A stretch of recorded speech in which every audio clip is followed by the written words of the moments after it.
Yeah, absolutely. That's just where I wanted you to be. Welcome back to the farm today. Well, it's almost blue skies, and it's probably been raining for about a week, so it's time to catch up on some outdoor jobs. We've got to get hay down to the fields, both of them. I've just picked up a new ring feeder, or a new old ring feeder, and that means I can leave. I won't be doing a daily trip with hay, so stick around, let's make a start.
Alright, let's see if it'll lift it with that, because it's quite often on the limit.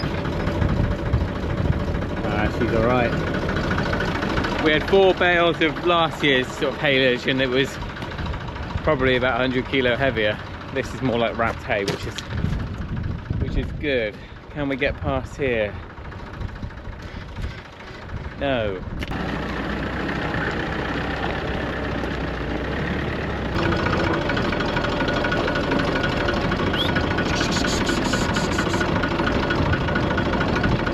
It's been very, very wet the last 2 days, and it did flood the brook, but for about 3 hours, and then it was gone again. But there's absolutely no chance of putting any animals down there, and we're out of grass almost everywhere. I've put hyssop and 2 rams out here. There's a little bit up here, and there's 1 more ram lamb I need to pull out. And then what I'm planning to do is to then take all of the ewe lambs out of the lake field, and they can join the ewes now, because they're essentially all the sheep that we'll be keeping, or with some that we might sell from that. Oh, are you coming in, Hyssop? Okay. And I'm back here. If you can just give me 2 minutes, puppy. Dinner will be served.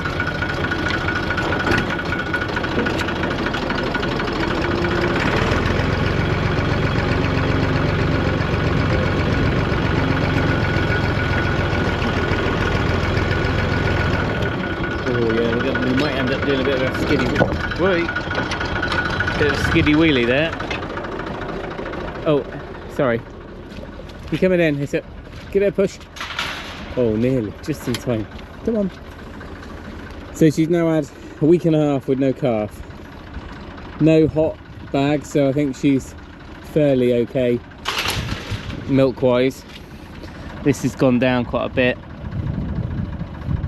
They're not excessively warm, so all being well, she's sealed up now, and anything that's left in here will start being reabsorbed, and she's slowly gaining a bit of condition now. From what I know, she's very little. We want to be careful with, it's tempting to just think, oh, she's off the calf now, she's finished feeding, we'll just give her loads of feed and she can bulk back out again because she's lost that condition. But you really, if you're drying them off, they need to be on a really poor diet, ideally just straw and hay and not much else. If you put them on a really rich diet, then actually you can, I think it's the protein level maybe, it can encourage mastitis, from my understanding. So we're just keeping it simple with her. She does get a little nibble of nuts now and then, but I think that once I know that she's dried up completely, then I'll give her a daily portion. I think I'm going to get the vet to check her over just to see if she is in calf. I really hope she is. I mean, sometimes you can feel a calf, but well, the latest she would have got in calf was June, I think. Then maybe July. I can feel all sorts of bumping and lumping going on in there, but that could just be one of the stomachs kicking around. I'd love it if she was in calf. Edna definitely is. So yeah, I mean, she had 3 opportunities, 3 months, 3 cycles, so she's got a fertility issue if she's not pregnant, or the bull just didn't fancy it. Right, we're moving, Hitter. Okay, well, we're hopefully moving.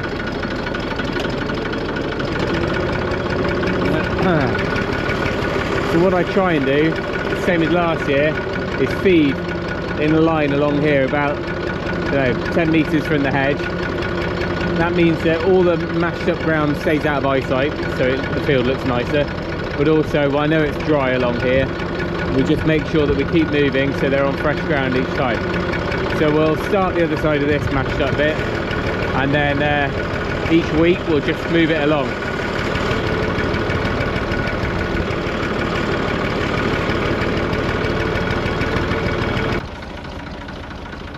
Right.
Come on, man.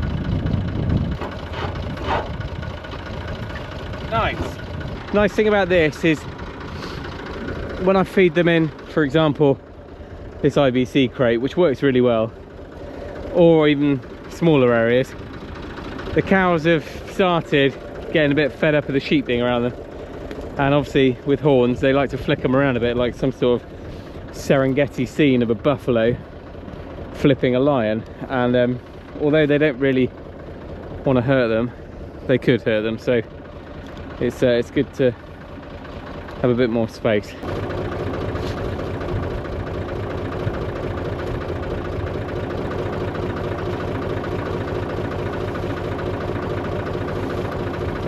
Don't eat the plastic, you dipstick. Alright, job done. I'm hoping that will last them until after Christmas at least. And it's quite a nice dry bale. The only problem is if they don't eat it quick enough, get a lot of rain, it's no good. But the nice thing is, because it is dry, if it was like the haylage, it seems to start going a bit bad, but yeah, all being well, it'll be okay. So these girls hopefully are all in lamb now. I've taken the ram out.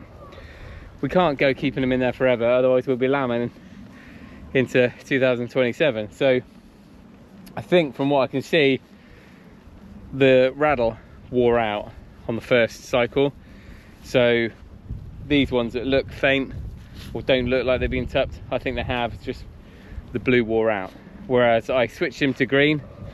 So obviously there was a couple that weren't tupped in the first outing. So she's green, she's got a bit of green on her, but she hasn't got blue on her, which means that, well, she might have, I guess, if it was faint. So it's a bit frustrating. I haven't got a definite colouring on those, but I should have, next year I'll remember, I'll just top up the same colour each week. Anyway, that's job done. Let's grab that IBC over there. One last thing in the field. Yeah, absolutely, that's just where I wanted you to pee.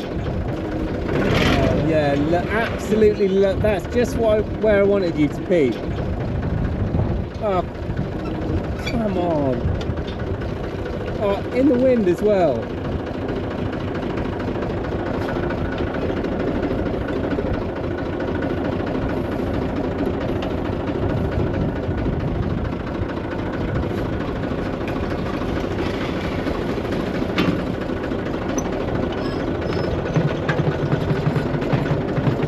freshly washed.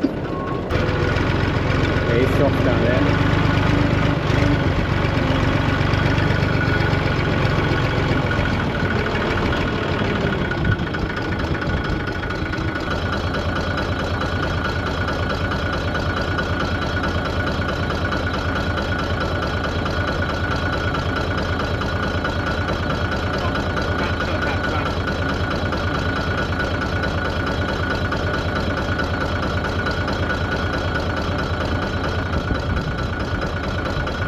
Good.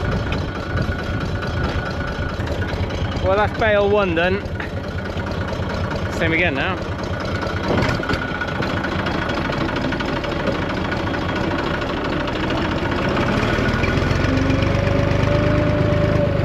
So that's the ram lambs with our ram. They'll go into piggy bank in a minute for the winter, which is nice high ground. There's enough grass in there, and we can put a hay feeder in there as well.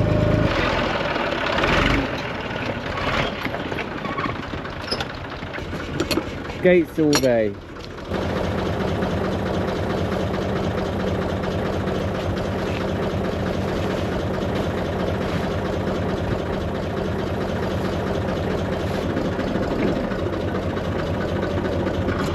Now this tractor, apart from in the summer where it might have tines or a mower on it or something like that, I tend to leave the forks on because we use that most. I'm kind of half thinking maybe we put a bale spike on top here. The forks fit a round bale perfectly, but I just wonder if there's a way of having a little, it only needs to be, I don't know, 18 inches long or something, a little bale spike hinged on the top here, so I can just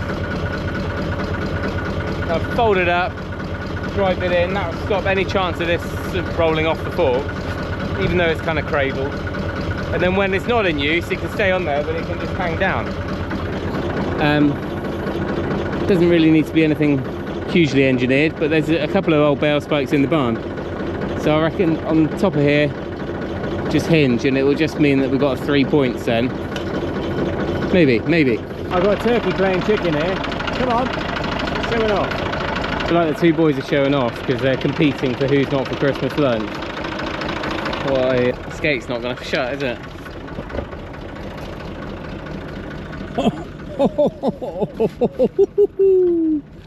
I like that. I like that when that happens. Just when stars align.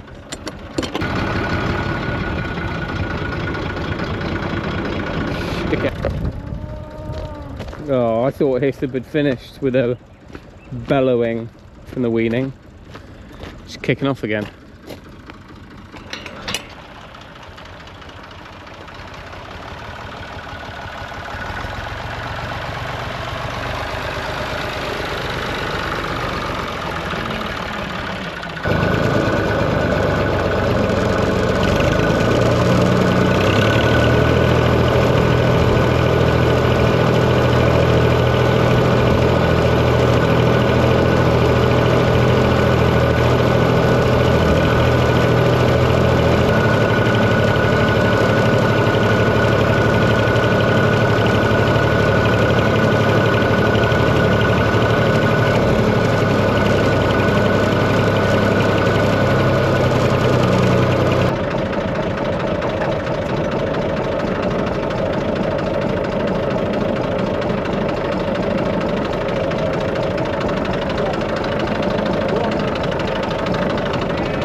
Alright, another job done. Maggie's staying well out of the way. She got charged out in the dark by the calf the other night. Jeffrey needs a bit of a haircut. I'm not sure he can see that well under there, but all of the sheep are missing, so I'm hoping they're the other side of the lake. We need to go and check on that before we come back, just to make sure no one's stuck in the boggy bit. Although I might get stuck in the boggy bit in the tractor, so we might have to be on foot. I really need to get hold of this calf to get that nose ring out.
Oh, that was neither quick nor easy, but that's another week covered, I hope. I might try and look at, I don't know if anyone's got any advice, but you can get, I think, like a hay bonnet or something that sits on a round bale in a feeder. No good for the cows, because what we've been using is a sheep ring feeder, which, rather than for the cows, rather than putting their heads through something like they would normally, or with ours, they'd have to have a tombstone type feeder. They reach over, because they can get in really low anyway. So they go over the top and the sheep can go in from the side, and we've not had any issues with that. But in the fields where there's only going to be sheep in the coming weeks, they're not going to necessarily get through that hay quick enough for it to not spoil. So I think you can get, it's almost like a round tarp, just clip to the top, and then they can only get to the sides. So I might look into that. If anyone's got any tips, let me know. It might be that we can make something, I guess, out of some roof sheets, but you don't really want any sharp edges, or you don't want it flapping in the wind. I'll have a think, but you know, good to know what other people do there. Right, lunchtime, and then we're on to birds.